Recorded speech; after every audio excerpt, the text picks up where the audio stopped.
Shalom Pak Regi. Shalom Pak Ben. Gimana kabarnya? Kabar saya hari ini baik-baik, puji Tuhan. Puji Tuhan. Pak Ben gimana, baik? Baik, puji Tuhan. Ya. Saya juga baik.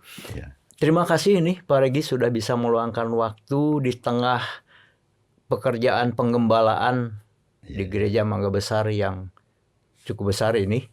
Tentunya banyak waktu yang harus digunakan, dipakai. Sama-sama Pak.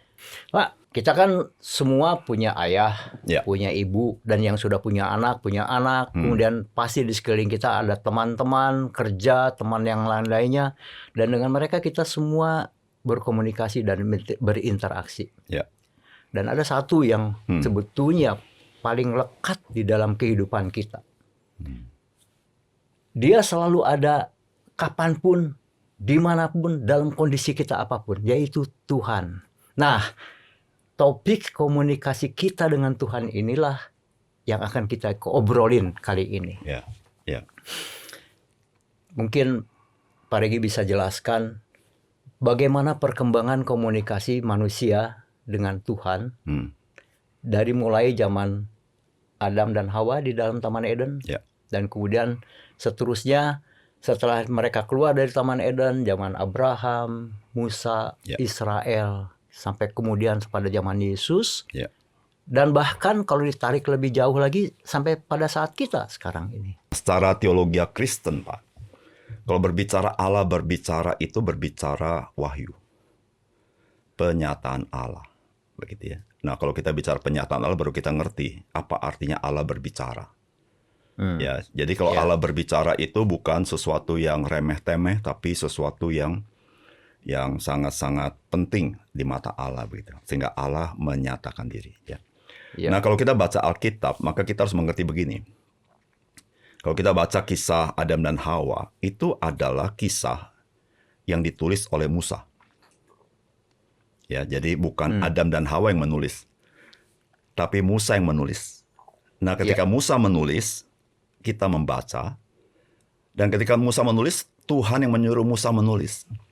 Jadi kita tahu Allah berbicara itu melalui tulisan. Jadi tidak langsung, begitu ya. Nah, di situ kita harus pahami seperti yang dikatakan kitab Ibrani, saya bacakan ayatnya ya. Ibrani pasal 1 ayat 1-2. Setelah pada zaman dahulu Allah berulang kali dan dalam pelbagai cara berbicara kepada nenek moyang kita dengan perantaran nabi-nabi. Begitu ya, dengan perantaran nabi-nabi. Jadi artinya kisah yang ada dalam Alkitab itu disampaikan bukan langsung kepada kita, tapi melalui seseorang, namanya Musa itu. Begitu kan ya. Jadi, nah ini yang paling penting sekali ya. Jadi dengan perantaran nabi-nabi artinya apa? Artinya bahwa di dalam perjanjian lama Allah itu tidak berbicara langsung per pribadi kepada orang. Ya, jadi Allah bicara itu lewat seorang nabi untuk menyampaikan firman-Nya. Yang sifatnya untuk umum. Betul. Jadi firman disampaikan kepada nabi, nabi menyampaikannya kepada umat Tuhan. Begitu ya. Tapi yang menarik juga kalau kita baca dalam Alkitab itu, bahwa nabi-nabi itu disuruh menuliskan. Nah, di dalam perjanjian lama banyak sekali. Ya, kitab Yeremia juga mencatat bahwa nabi disuruh tuliskan. Saya contoh ya, ada beberapa ayat nih ya. Saya baca kitab Keluaran nih, Pak Ben, ayat 17 ayat 14. Kemudian berfirmanlah Tuhan kepada Musa, tuliskanlah semuanya ini dalam sebuah kitab sebagai tanda peringatan, dan ingatkanlah ke telinga Yosua. Jadi artinya Yosua sendiri tidak dengar suara Tuhan. Tapi Tuhan berbicara lewat Musa, tapi tidak langsung Musa. Musa tulis. Sehingga dari tulisan itu Yosua bagi Yosua seperti mendengar. Ya, Yosua dengar firman Allah. Contoh lain misalnya ya, Yeremia pasal 30 ayat 2. Beginilah firman Tuhan Allah Israel, tuliskanlah segala perkata yang telah kufirmankan kepadamu itu dalam suatu kitab. Jadi artinya gini, Allah mau berbicara kepada umat Tuhan, tapi Allah tidak langsung bicara lewat si Yeremia ini. Ya. Tapi Yeremia ini tidak bicara lewat ngomong saja, disuruh tulis. Apa artinya? Artinya begini, kalau ngomong saja, maka hari itu berbicara, untuk generasi selanjutnya mereka nggak dengar. Tapi setelah ditulis, maka tulisan itu bisa dibaca dan itulah firman Allah. Begitu ya. Jadi ini menjadi dasar. Nah, kemudian kalau kita baca lagi dalam Alkitab ya, contoh yang lain ya. Dikatakan di dalam kitab Ibrani pasal 1 yang tadi saya lanjutkan ya. Maka pada zaman akhir ini, Ia telah berbicara kepada kita dengan perantara anaknya, yaitu Yesus Kristus. Ya, yang telah Ia utus sebagai yang berhak menerima segala yang ada, begitu ya. Jadi lewat anaknya, lewat Yesus ya. Jadi puncaknya Yesus Kristus. Kenapa puncak? Karena Yesus Kristus anak Allah. Jadi setelah Yesus Kristus, Tuhan tidak lagi pakai nabi-nabi untuk berbicara. Tapi Yesus Kristus adalah firman yang berbicara. Dan yang menarik sekali adalah bahwa kitab Injil bukan ditulis oleh Yesus. Nah, banyak orang suka salah yang tidak ngerti kekristenan. Mereka pikir Yesus nulis Injil. Begitu Pak Ben? Betul Pak Ben? Yesus tidak nulis Injil. Tapi siapa yang tulis Injil? Yang tulis Injil itu adalah orang-orang yang pernah melihat Yesus. Para rasul. Yang pernah bersama-sama Yesus. Jadi akhirnya bagaimana perkataan Yesus bisa sampai kepada kita? Jadi lewat para rasul. Tapi apakah ada dasar bahwa para rasul itu menyampaikan kepada kita? Ada dasarnya. Karena Yesus pernah berkata begini, Roh Kudus itu akan mengingatkan apa yang kukatakan kepadamu. Nah, ini kata-kata ini kita kalau baca Alkitab, menafsir Alkitab ini harus sangat kontekstual ya Pak Ben. Karena kalau kita tidak kontekstual, maka kita ambil secara umum berbahaya. Jadi ketika Yesus berkata, Roh Kudus akan mengingatkan itu kepadamu. Munya itu siapa? Munya itu rasul. Munya itu bukan orang Kristen pada umumnya. Rasul. Nah, itulah makanya rasul-rasul mulai menulis. Roh Kudus menginspirasi. Itu bahasa teologi ya. Mengilhamkan. Jadi artinya Roh Kudus memimpin. Dia menulis. Manusia yang tulis. Tidak ada Allah berbicara langsung, tidak ada. Manusia menulis. Tapi Roh Kudus dia bekerja secara diam-diam dalam diri orang itu. Tapi sama juga dong berarti Allah yang bicara langsung melalui Roh Kudus. Jadi artinya begini, kita harus bedakan antara wahyu sama inspirasi ya. Kalau wahyu itu adalah penyataan Allah. Allah menyatakan diri, oke. Tapi ada wahyu yang tidak diinspirasikan. Jadi kalau kita baca kitab Daniel, satu kali Daniel melihat sesuatu, lalu dia mau tulis, Allah berkata jangan tulis. Artinya ada yang diwahyukan Tuhan langsung, tetapi tidak boleh ditulis. Kalau tidak boleh ditulis, artinya tidak diinspirasikan. Begitu ya. Nah, jadi ketika bicara inspirasi itu Roh Kudus bekerja sesuai dengan orangnya dan konteksnya. Jadi misalnya ya, surat-surat Rasul Paulus, Injil Lukas beda sama Injil Matius. Bedanya artinya cara menulis berbeda. Ya kan? Jadi itu tidak bisa dikatakan bahwa Allah berbicara kepada dia lalu dia tulis, tidak begitu. Jadi dipimpin oleh Roh Kudus yang menulis. Lukas menulis secara seorang tabib ya. Ya, Matius sebagai seorang Yahudi dia menulis. Markus sebagai seorang yang berlatar belakang orang Roma. Kesannya sudut memandangnya beda-beda. Nggak sama. Beda-beda kan. Tapi yang disorot sama. Ya. Sehingga kita dapat lengkap ya dari itu ya. Nah, jadi lewat rasul-rasul nulis. Nah, kalau kita baca Perjanjian Baru, maka kita melihat bahwa Allah tidak berbicara langsung secara voice kepada orang Kristen. Tetapi Paulus menulis surat dan berkata ini, hendaklah surat-suratku dibacakan kepada semua orang. Maka Paulus pernah berkata begini Pak Ben, ya di dalam firman Tuhan ya dikatakan begini. 1 Tesalonika pasal 2:13. Dan karena itulah kami tidak putus-putusnya mengucap syukur juga kepada Allah sebab kamu telah menerima firman Allah yang kami beritakan itu bukan sebagai perkataan manusia. Tetapi dan memang sungguh-sungguh demikian, itu Paulus mengakui. Jadi Paulus pun sadar apa yang dia sampaikan itu firman Allah. Tetapi sebagai firman Allah yang bekerja juga di dalam kamu yang percaya. Jadi artinya begini. Jadi artinya Allah berbicara kepada orang percaya tidak langsung melalui rasul-rasulnya. Nah, kalau kita tarik ke hari ini, Pak Ben, maka kita harus menggarisbawahi apa yang dikatakan firman Tuhan ya di dalam misalnya dalam Efesus pasal 2 ya ayat 20. Gereja itu dibangun di atas dasar para rasul, para nabi dengan Kristus Yesus sebagai batu penjuru. Apa itu para rasul, para nabi? Rasul sudah tidak ada. Ya. Nabi tidak ada. Ya. Yaitu Alkitab. Jadi artinya iman percaya kita harus didasarkan kepada firman Allah yang tertulis.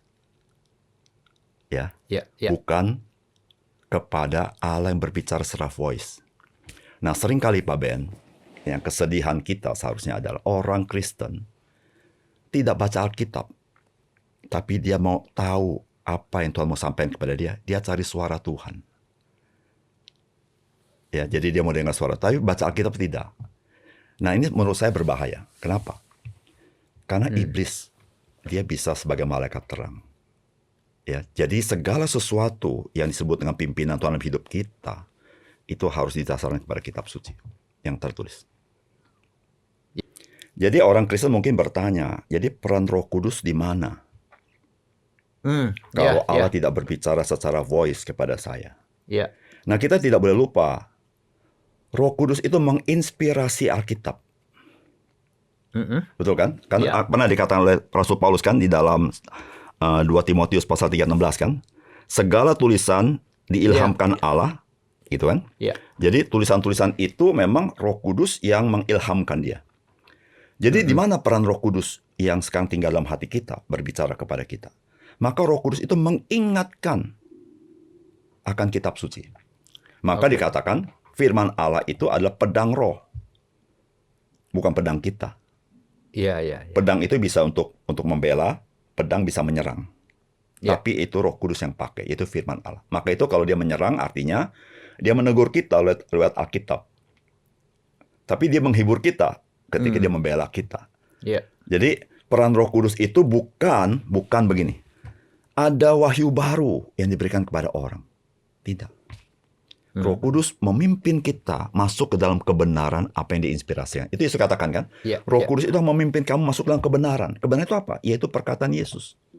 Yaitu tulisan para rasul. Yang sudah dituliskan. Nah itu. Nah orang Kristen kadang-kadang berpikir bahwa Roh Kudus itu bisa berbicara yang lain lagi. Tanpa kitab suci. Ya kan?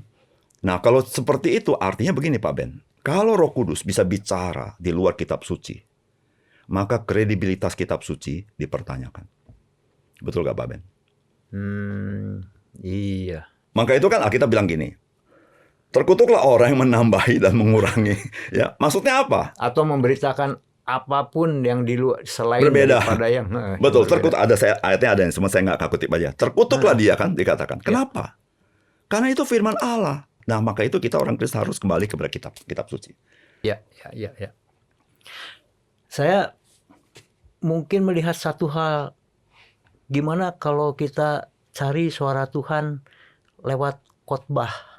Kalau terkait dengan khotbah ya, memang khotbah itu adalah salah satu cara bahwa Alkitab diberitakan. Itu paling penting, Pak. Iya. Jadi khotbah itu adalah, ya, saya ingin garis bawahi supaya jangan sampai kabur poinnya. Khotbah itu adalah menyampaikan kebenaran Alkitab. Saya sebut Alkitab ya. Sebab kalau kita bilang firman Allah, nanti orang pikir ada firman yang baru ya. Ya kan? Iya. Jadi mengkhotbahkan Alkitab. Jadi artinya seorang pengkhotbah itu tidak punya kebebasan untuk menyampaikan apa yang dia mau sampaikan. Karena dia harus tahu dia sedang menyampaikan kebenaran Alkitab. Jadi yang membimbing pengkhotbah bukan pikirannya, tapi yang membimbing pengkhotbah kebenaran firman Tuhan. Ya, maka itu pengkhotbah yang seperti ini sedang menyampaikan firman Allah. Atau bahasa gampangnya sedang menguraikan firman Allah, menjelaskan firman Allah. Nah, ketika dia menjelaskan firman Allah, maka harus diperhatikan begini. Dia ada tafsirannya. Iya. Betul ya? Tentu saja. Ketika orang baca sesuatu pasti menafsir. Ya. Nah, pertanyaannya adalah apakah dia menafsir tunduk kepada konteks Alkitab? Nah, itu masalah. Jadi memang banyak orang berkhotbah. Tapi pertanyaannya, apakah dia berkhotbah betul-betul menyampaikan pesan firman Tuhan? Atau memakai Alkitab untuk menyampaikan pesan dia? Nah, kita sebagai orang Kristen, saya nganjurin adalah ketika dengar khotbah, bacalah Alkitab baik-baik. Kita jangan menghakimi khotbah, nggak perlu. Yang perlu adalah kalau khotbahnya tidak cocok, jangan ikutin khotbahnya, ikutin Alkitab. Iya. Karena Alkitab kita begini, Pak Ben. Alkitab kita ini ada konteksnya, betul ya? Ya. Jadi kalau tidak ada konteks, kita bisa tafsir seenaknya kita. Contoh, ada satu kalimat. Saya ketemu orang berdarah-darah tanpa konteks. Bapak bisa pikir macam-macam, kan? Iya. Ya, berdarah-darah itu Pak Regi dari rumah sakit. Bisa kecelakaan, tabrakan, besot. Ya, tawuran bisa. Ya. Atau dibacok orang. Dibacok orang bisa. Atau kepotong di rumah. Ternyata di istri saya misalnya lagi masak kepotong berdarah-darah. Jadi artinya sesuatu kalau nggak ada konteks, Pak, kita bisa menambah bumbu di situ. Kalau pengen seru, di bumbunya adalah Pak Regi pergi ke tempat perang.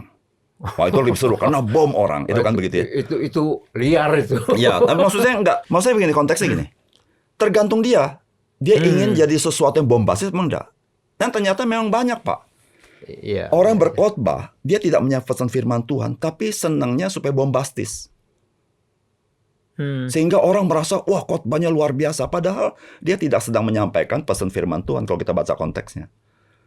Nah itu loh. Nah Alkitab kita tidak begitu. Alkitab kita setiap ayat itu pada umumnya, kecuali Amsal ya, pada umumnya ada konteksnya.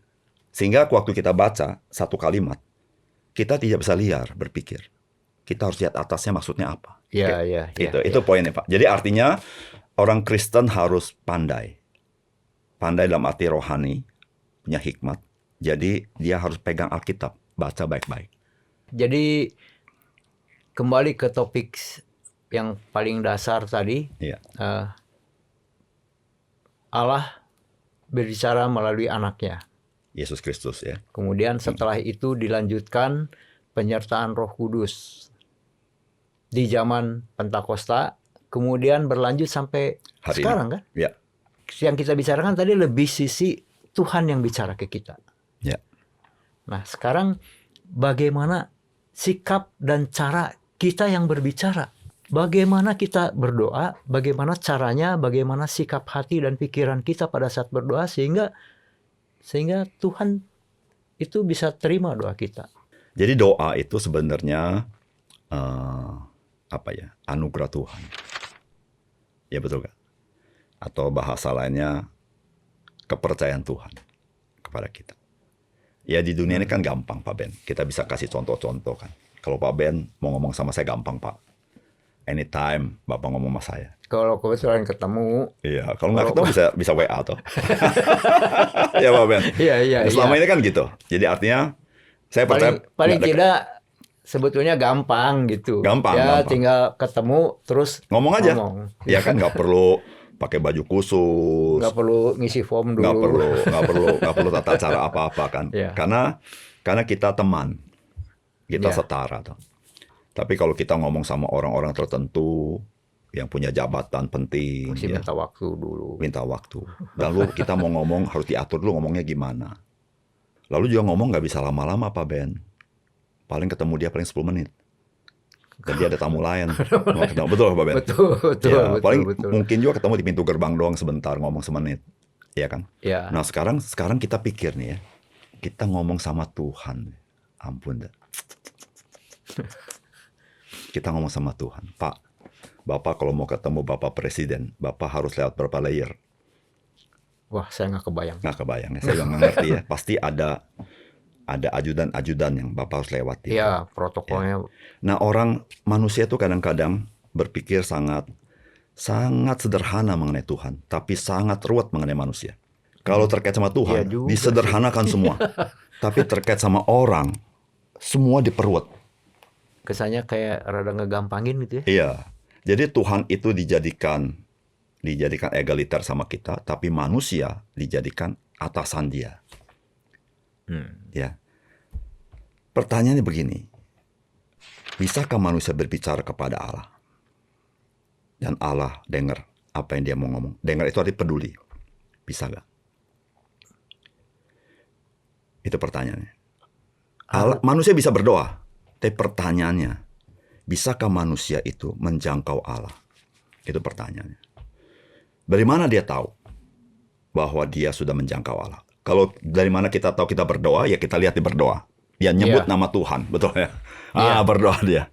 Tapi pertanyaannya, dari mana kita tahu doa dia itu didengar oleh Allah? Dianggap layak doanya. Contoh misalnya ya, waktu Tuhan mengutus Yesaya untuk berbicara tuh, maka Yesaya berkata, mulutku najis bibir. Ya, nggak layak katanya. Najis kan? bibir, najis bibir. Lalu Allah ambil disucikan bibirnya untuk berbicara. Ya. Jadi dari situ saya mau katakan begini, dari orang yang berdosa, kata-katanya itu najis bibir, Pak. Kalau gelas ini ada isi kopi, ada sedikit cyanida, maka setiap air kopi di sini sudah najis, Pak. Ya. Tidak layak diminum. Meskipun cyanida dikit, tidak layak diminum. Kita ini by nature, kita sinful. Ya. Sinful artinya begini, kita perbuatan kita banyak dosa juga. Apalagi pikiran kita, betul. Ya, bahkan orang yang sudah bertobat masih begitu kok. Berdosa. Jadi artinya kata-kata kita ini tidak patut di hadapan Tuhan. Pertanyaannya, apa dasarnya Allah mendengar doa kita? Maka itu Yesus berkata begini, ya, akulah jalan dan kebenaran dan hidup. Tidak ada seorang pun sampai kepada Bapa jikalau tidak melalui aku. Sebenarnya kalimat ini itu sudah digambarkan dalam perjanjian lama, Pak. Di mana orang ketika menghadap Tuhan harus lewat imam. Iya, itu dia. Jadi orang kalau mau ngomong sama Tuhan nggak bisa langsung. Dan imam tidak bisa langsung juga, dia harus bawa korban, Pak. Bawa korban, betul. Baru dia bisa datang kepada Tuhan. Nggak boleh sembarangan, Pak. Nah itu adalah sebetulnya gambaran supaya orang menghargai perantara itu loh, Pak.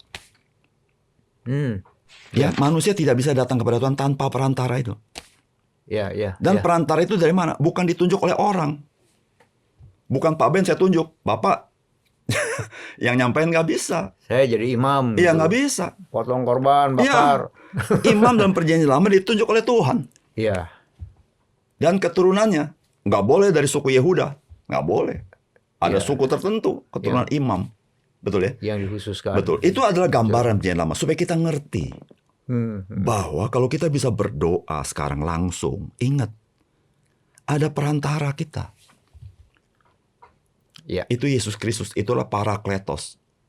Ya, Parakletos itu adalah comforter, dia adalah seorang penghibur, tapi dia juga seorang yang mengantari kita dengan Tuhan. Pembela kita. Ya. Jadi artinya begini. Jadi saya ini orang Kristen. Alkitab katakan ketika saya percaya Tuhan Yesus, saya dibasuh di darah yang kudus, saya disucikan. Satu kali untuk selamanya. Tapi dalam hidup saya bisa jatuh dalam dosa. Maka itu orang Kristen harus disucikan tiap hari oleh firman dan Roh Kudus. Ya. Artinya apa? Artinya kata-kata saya juga dipengaruhi oleh dosa saya. Tapi kenapa orang Kristen doa didengar oleh Allah?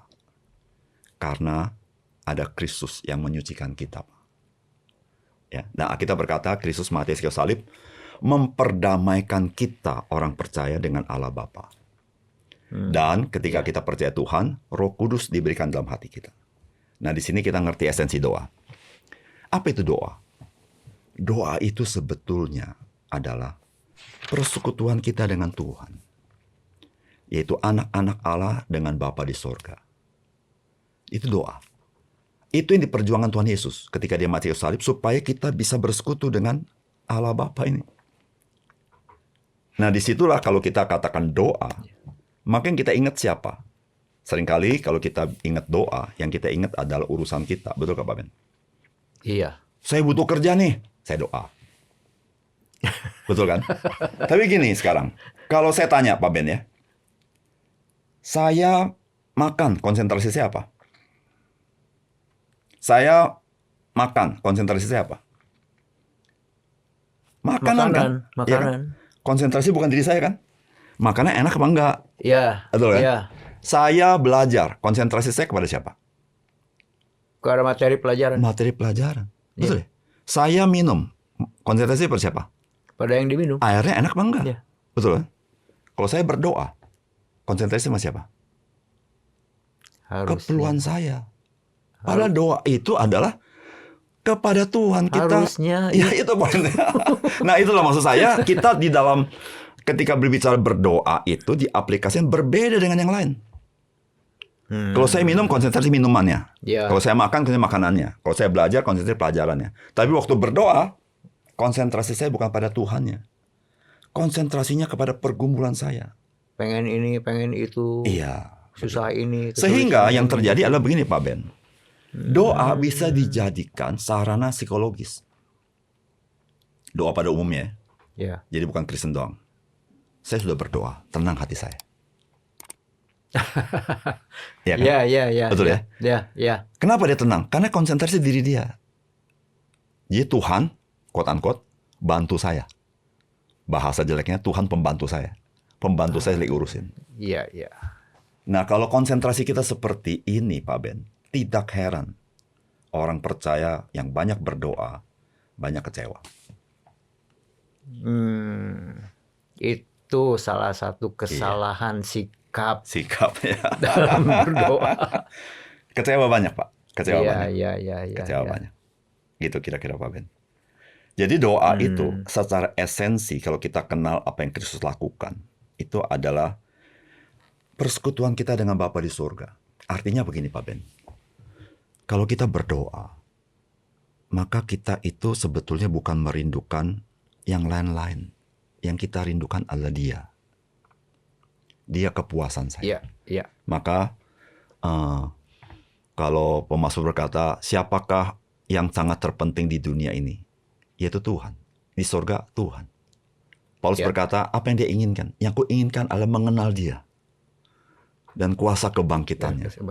Jadi pemazmur berkata begini, seperti rusa merindukan sungai yang berair, demikianlah jiwaku merindukan Engkau. Itulah doa Pak.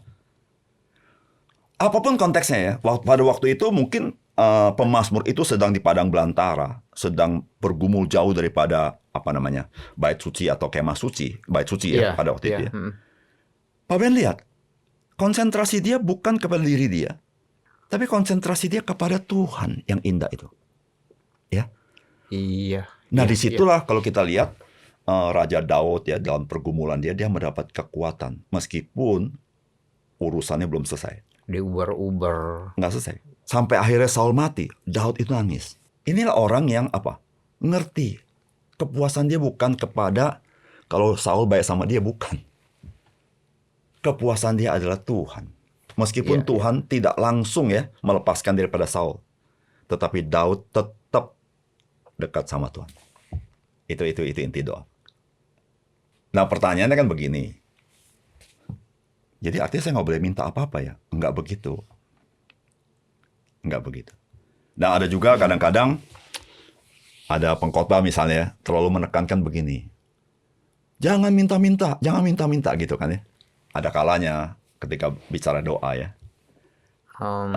Jangan minta-minta, bersyukurlah kepada Tuhan, jangan minta-minta. Itu kalimatnya kan, jangan selalu minta mulu. Menurut saya, kita harus hati-hati dalam mengajar seperti ini. Yesus yang perintahkan kalau kita minta.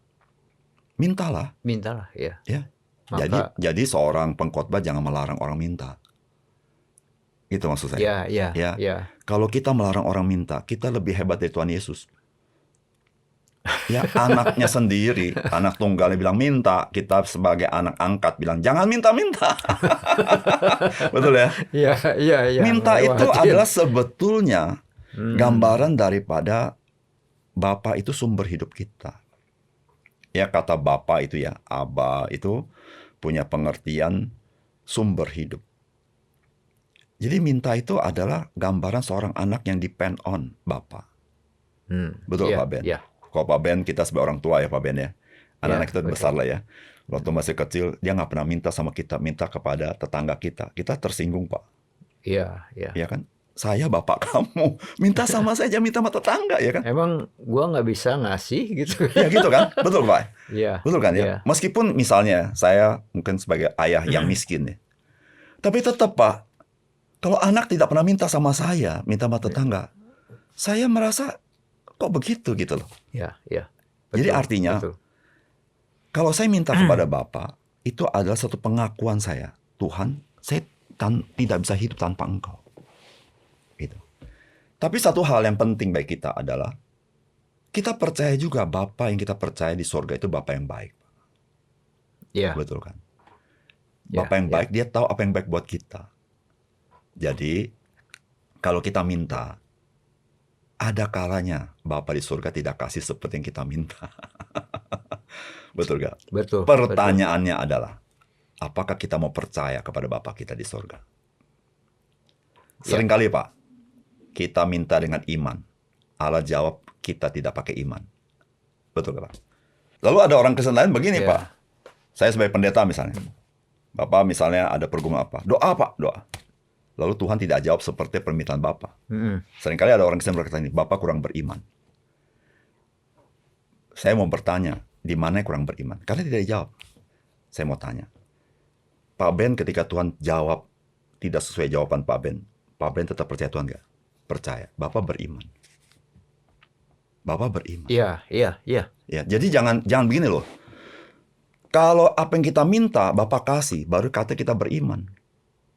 Tapi jangan lupa, kalau kita minta Bapak nggak kasih, saya tetap mengasihi Tuhan, saya ikuti kata Tuhan, kita beriman. Iya. Saya percaya yang Tuhan beri pasti lebih baik. Nah itu kadang-kadang orang Kristen ketika diajarkan doa itu kalau dijawab Allah, kita beriman, kau tidak beriman. Sehingga orang Kristen kadang kecewa Pak. Oh di doa nggak didengar Tuhan, apakah saya kurang iman ya? Belum tentu. Belum tentu. Iya. Nah itu paling penting sih. Masalahnya sudut pandang. Sudut pandang betul Pak. Sudut pandang kesannya seakan-akan nggak dijawab itu, jangan-jangan memang iman saya masih kurang kuat untuk bisa mendorong doa saya nyampe. Betul. Kesannya kayak gitu. Betul. Ya, salah.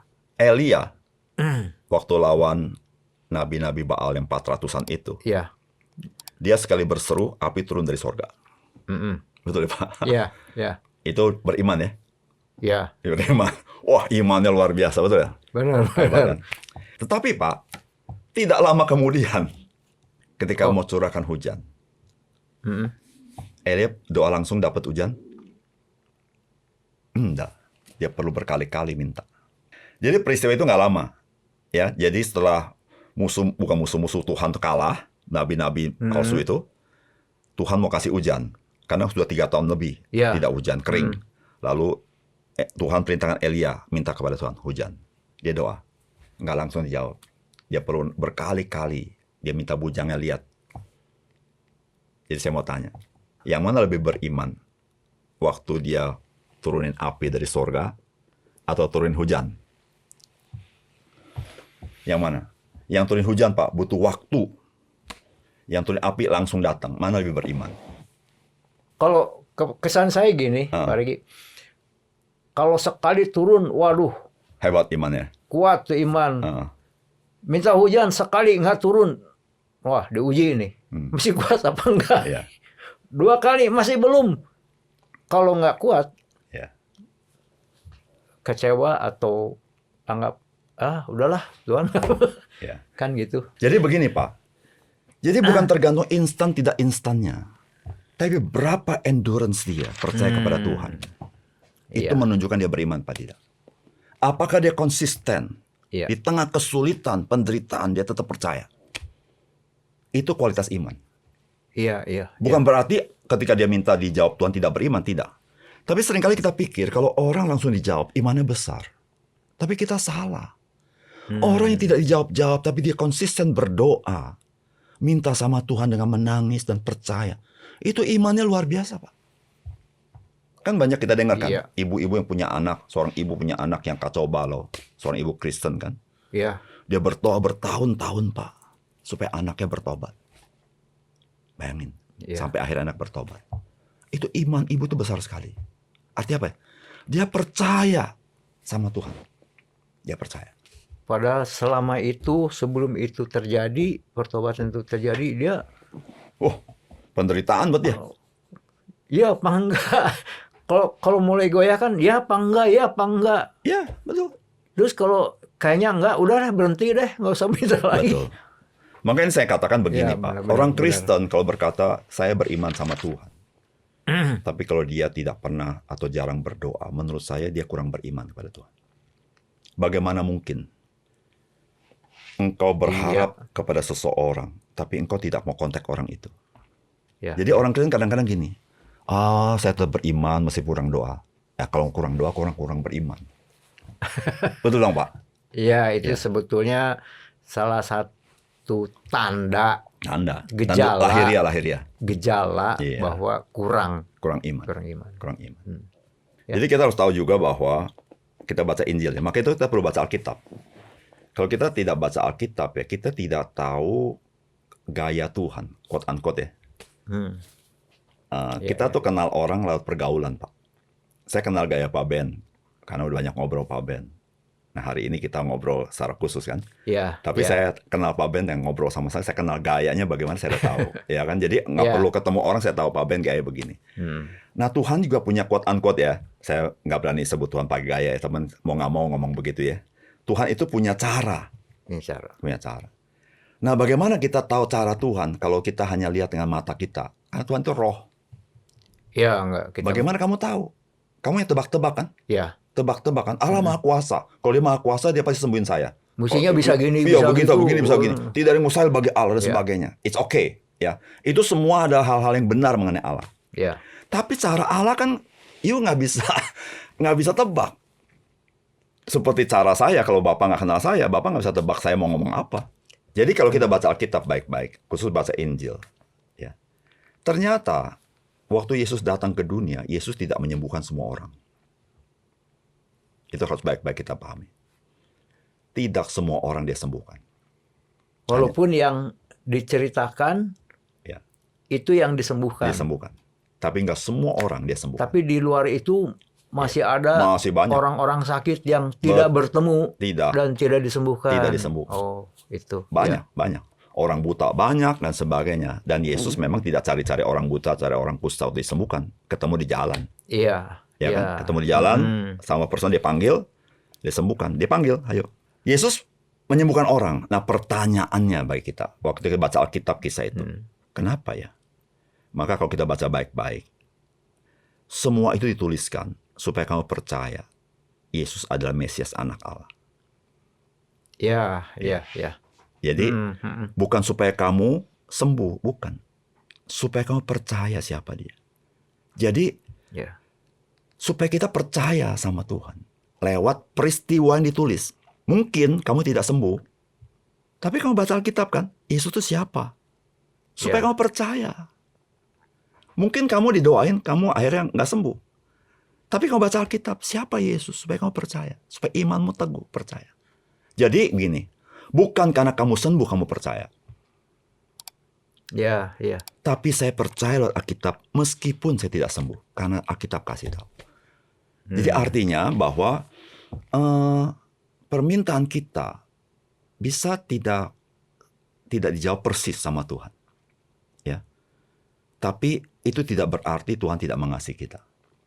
Pak Ben. Ya kan? Bukan berarti Tuhan tidak mengasihi kita. Ya. Tetapi supaya kamu percaya. Ada 2 poin pokok yang saya tangkap adalah di luar yang tadi ya sebetulnya ada tercakup di dalamnya adalah bahwa Tuhan tahu apa yang baik buat kita dan apa yang di depan akan terjadi sehingga dia tentukan untuk apakah dia jawab doa kita atau tidak karena dia tahu itu. Dan saya ingat satu kesimpulan dari seorang pembicara yang membahas tentang kalau orang mendapati seakan-akan Tuhan membisu. Orang itu bilang, ingat, kalau kita melihat seakan-akan Tuhan membisu, tidak berarti dia tidak hadir. Setuju. Dia tetap hadir. setiap saat. Ya. Wah, itu saya kira itu sangat menguatkan. Betul. Jadi begini, iman Kristen Pak ya, kalau kita baca Alkitab baik-baik, maka kita mengambil satu kesimpulan yang sangat prinsipil. Bahwa Tuhan yang kita percaya adalah Tuhan yang punya rencana. Ya. Rencana bagi kita dan bagi dunia. Kita itu orang percaya, umat Tuhan. Ya. Tapi rencana bagi dunia juga ada. Nah, kalau dia punya rencana atas hidup kita, apakah mungkin dia membisu? Tidak mengejar apa-apa. Kalau ada terjadi something wrong. Nggak mungkin, karena rancangannya adalah bukan rancangan kecelakaan, tetapi rancangan kebaikan. Damai sejahtera. Jadi artinya begini, itu bukan rancangan kita, rancangan Tuhan. Dan Alkitab berkata, rancanganku, firmanku tidak pernah gagal. Betul ya? Dan kita semua orang percaya sedang ada dalam rancangan Tuhan. Artinya apa? Artinya Tuhan dia bekerja dalam hidup kita untuk mencapai rancangannya. Wah, begitu banyak yang kita pelajarin, begitu panjang lebar Pak Regi sudah beberkan. Iya. Sebelum kita tutup, Pak Regi bisa sampaikan poin-poin penutup atau pesan-pesan penutup. Ya, jadi kita ini menjadi anak Tuhan ya Pak, ya karena anugerah dan karena iman. Ya Pak ya. Iman itu jadi jembatan kita masuk ke dalam anugerah Tuhan itu. Dan dalam perjalanan hidup kita Pak, kita harus pakai iman kita. Jadi kalau saya mengutip perkataan Rasul Paulus, ini adalah hidup kita ini pertandingan iman. Perlombaan iman. Jangan lupa tuh, orang percaya itu beda sama orang yang belum percaya.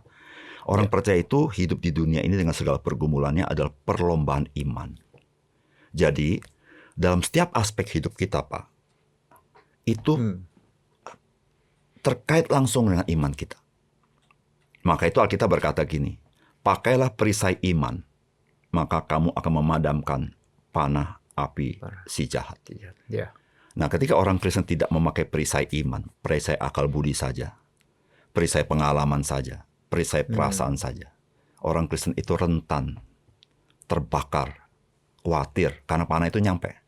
Ya. Khawatir, takut, ragu sama Tuhan, karena api nyala tuh dalam hidup dia, gelisah, restless. Kenapa? Dia nggak pakai iman, Pak. Tapi ketika dia pakai iman, Pak, dia ada apa, Pak? Rest di dalam Kristus. Bersandar kepada Kristus. Apapun pergumulan apa, kalau Tuhan ada dalam kita dan dia bertahan dalam hidup kita, Yesus berkata, damaiku kuberikan kepadamu yang tidak pernah dapat diberikan dunia bagimu. Paulus berkata, hendaklah damai sejahtera Kristus memerintah dalam hatimu yang melebihi semua akal, melampaui segala akal, melampaui doa kita. Nah, di situ kita mendapat kekuatan. Sebenarnya orang Kristen, Pak ya, dia mempunyai kekuatan yang unlimited, yaitu di dalam Tuhan. Unlimited. Kira-kira gitu, Pak. Terima kasih banyak, Pak Regi. Makasih sama-sama. Dengan semua pelajaran yang sudah diberikan, dan itu sangat berarti buat kami, buat kita, buat sama-sama. Saya yakin buat nanti orang yang melihat obrolan kita ini. Ya, makasih juga, Pak Ben. Ya, sahabat ngopi. Sekian dulu obrolan kita kali ini. Semoga menjadi berkat untuk kita semua. Jangan lupa untuk subscribe bagi yang belum, like, share, dan nyalakan lonceng notifikasi agar terus terupdate dengan konten-konten kita. Salam ngopi. Tuhan Yesus memberkati.